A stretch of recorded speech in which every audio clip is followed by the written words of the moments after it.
Hello everyone, दोस्तों मैं अरुण शर्मा। आप देख रहे हैं द सोर्स। दोस्तों इस वीडियो में बात करने वाले हैं मध्य प्रदेश के समीकरण के बारे में कि मध्य प्रदेश का जो समीकरण है वो केंद्र सरकार ने किस तरीके से बदलने की कोशिश की है और वहाँ क्या भगदड़ जारी है, वो आपको इस डिबेट में बताने वाले हैं। और अगर आप चैनल पे पहली बार है तो सब्सक्राइब करके जुड़ सकते हैं।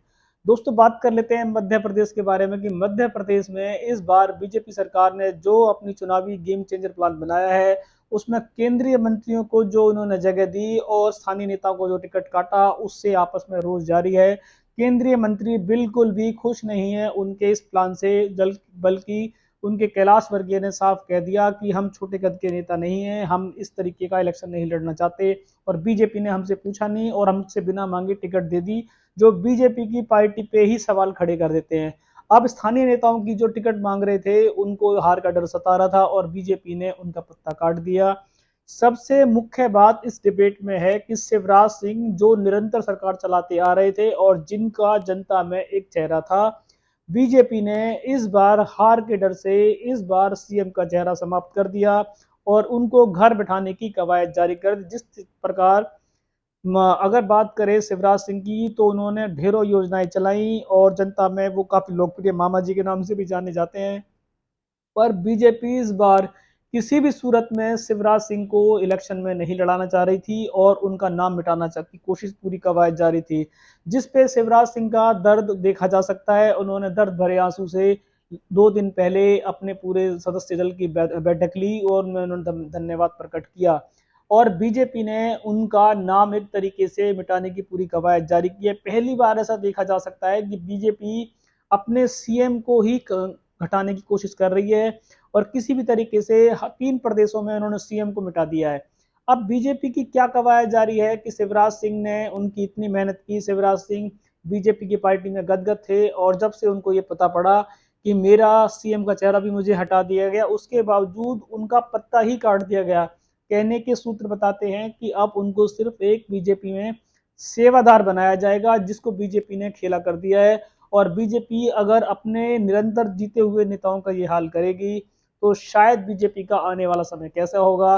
केंद्रीय मंत्रियों के सहारे वो इस बार कमलनाथ की सरकार को टक्कर देने की योजना बना तो रहे हैं, पर कमलनाथ सरकार ने ऑलरेडी उन पर हमला बोला हुआ है। उन्होंने साफ कहा है कि बीजेपी को इतना हार का डर सता रहा है कि वो अपने सीएम का नाम तक भी नहीं बता पा रही और दूसरा जो चुना हुआ सीएम था उसको भी उन्होंने पार्टी से बाहर का रास्ता दिखा दिया और केंद्रीय मंत्रियों को मैदान में लाने की कोशिश की। और केंद्रीय मंत्री अगर खुश होते तो शायद बीजेपी की बड़ाई करते, पर केंद्रीय मंत्रियों की बात करें तो वो इस आफत में नहीं फंसना चाहते कि उनको दोबारा से पब्लिक में जाना पड़े और जीत के आना पड़े।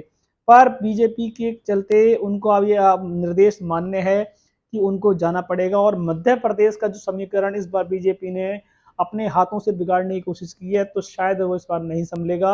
और कांग्रेस की और शिवराज सिंह की एक साथ टक्कर देखी जा रही थी, पर कुछ दिनों से बीजेपी के शिवराज सिंह को महत्व कम देने के चक्कर में शिवराज सिंह का कद देखा जाए तो ऑटोमेटिक घट रहा था। और प्रधानमंत्री जी ने भी अब तक की सबसे ज्यादा रैली और सबसे ज्यादा पैकेज भंडार जो दिए वो शिवराज सिंह की सरकार को दिए, पर वहां पे शिवराज सिंह सरकार फेल कुछ मुद्दों में नजर आई, जैसे कि पटवारी घोटाला हुआ, सरकारी नौकरी के जितने भी निमंत्रण हुए और जो उनके फाइलों में जो हर बार आग लग जाती है, इससे शिवराज सिंह सरकार का कद गिरना शुरू हुआ और पब्लिक से थोड़ा सा उनका विश्वास कम हुआ।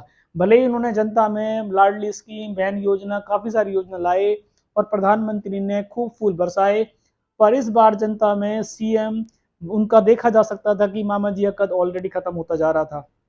पर इतना भी नहीं था कि उनको इस बार का इलेक्शन ना लड़ाया जाए और उनको जिस तरीके से वो दर्द भरे आंसू, चाहे वो उमा भारती हो, चाहे वसुंधरा राजे हो, चाहे रमन कुमार हो, चाहे शिवराज सिंह हो, पता नहीं बीजेपी की क्या रणनीति है कि वो पुराने बख्तावर नेताओं को साइड लगाने की कोशिश कर रहे हैं और नए नेताओं पे वो 2024 में झंडा लहराना चाहते हैं।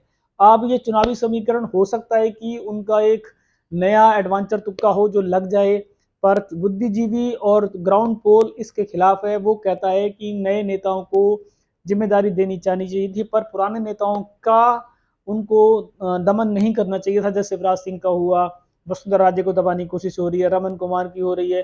तो जो पुराने नेताओं को उन्होंने दबाने की कोशिश की है ये शायद उनकी कलह का कारण बनेगा।